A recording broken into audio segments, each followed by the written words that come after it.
I spent about 25 years in the Tibetan Buddhist tradition, and 2 out of the 3 teachers I studied with closely have been credibly accused of quite severe sexual and financial misconduct. Yep. So it's heartbreaking, and it raises the question, which of these deep, profound teachings are valid for me and which are tainted? And in a way, they're all tainted because the people who taught me weren't sincere fully. But at the same time, there's all this wisdom and profound insights there. Do you have some advice for that? Well, first I want to just resonate with the pain of it, because it is basically a betrayal. The proximal betrayal is that you, the student, or the people who put trust in the teachers, were betrayed, okay? The bigger thing is that the Dharma itself was being betrayed, okay? Because the cardinal principle is one of optimizing what the Buddhists would refer to as the wholesome and minimizing the unwholesome. And predatory behavior of any kind, however manipulative, however dressed up in spiritual clothing or anything like that, is really an act of violence, huge violence, which completely contradicts the Dharma. So I learned a long time ago, and thanks for sort of bringing up what I said about learning from some of the teachers who were like, as one of my Korean teachers said, a little no good,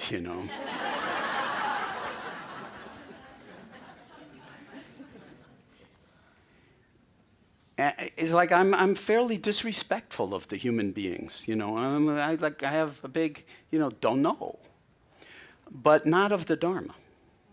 See, I've put the Dharma to the test in my own life, and I continue to do it, and it continues to be, sort of valid and valuable. So the shorthand is trust the teachings and put them to the test in the laboratory of your own life, and the teachers, don't venerate them or notice the impulse to venerate them and even investigate that. It's like, where does that come from in you? Okay, because everybody wants to be favored by the teacher and to be seen and met. And you see, and a teacher, ethical teacher, will reflect that back to the student, and it would be like really grist for the mill, and you grow by recognizing how much you want to be recognized by the other. Why? Because in some sense you're not recognizing yourself. Okay? So this is, again, it's perfect in the sense because we can't control the whole universe. Even the spiritual teachers, it's not like your teachers invented that. It's been going on forever, and yet there's also this current of deep, authentic, selfless transmission. And it's in the teachings themselves. And the teachings themselves are not in some museum. They are in a kind of ongoing, flourishing laboratory. So they're changing over time. But the question is, while the teachings themselves may change in form, the Dharma, the wisdom element, is in some sense timeless. And we have to find a way to be in that, sort of paradoxical situation of, again, in time and growing and out of time and completely whole already. And then your beauty shines through. It really is a love affair, but it's not narcissistic or more for me. And thank you for asking that question. It's like really important. Yeah. Here, pass. Thank you, Jon, for your authenticity. How do you operationalize the practice of mindfulness?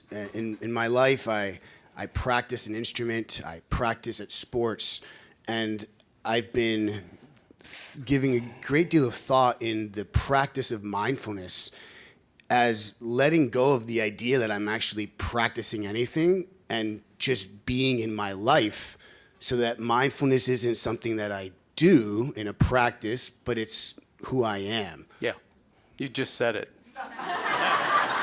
You answered your own question, now, which we often do. Now just believe it, or test it, because life is actually the practice.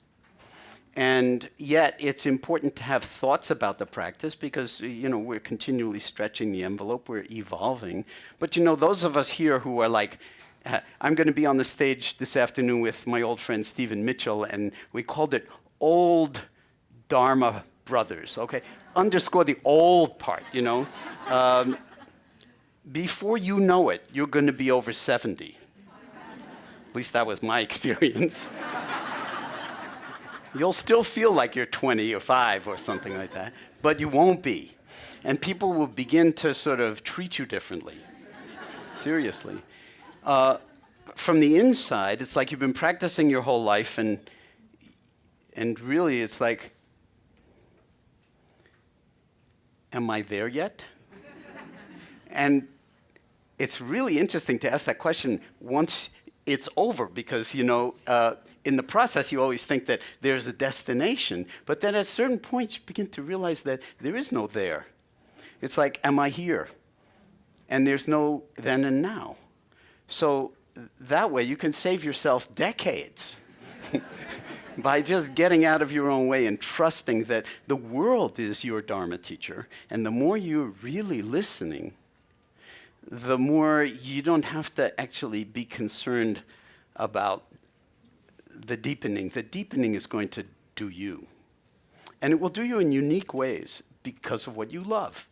You might be drawn to this, or you might be drawn to that. I mean, one of my particular sort of teachers, I mean, you know, is a collection of people who died over 1,500 years ago, the Tang Dynasty Chan masters. And I mean, and their teaching is available, you know, and it's phenomenal. But people draw on the larger Dharma tradition in many, many different ways. Yoga is an incredibly powerful practice. I mean, yoga is a deep and very big and important part of MBSR. Why? It's a different door. There are an infinite number of doors, same room. Okay? Do a first approximation, same room. And the world really is requiring you to do this ethically, responsibly, and lovingly by letting go of doing anything. And I know it sounds weird, but in my experience, it's trustworthy.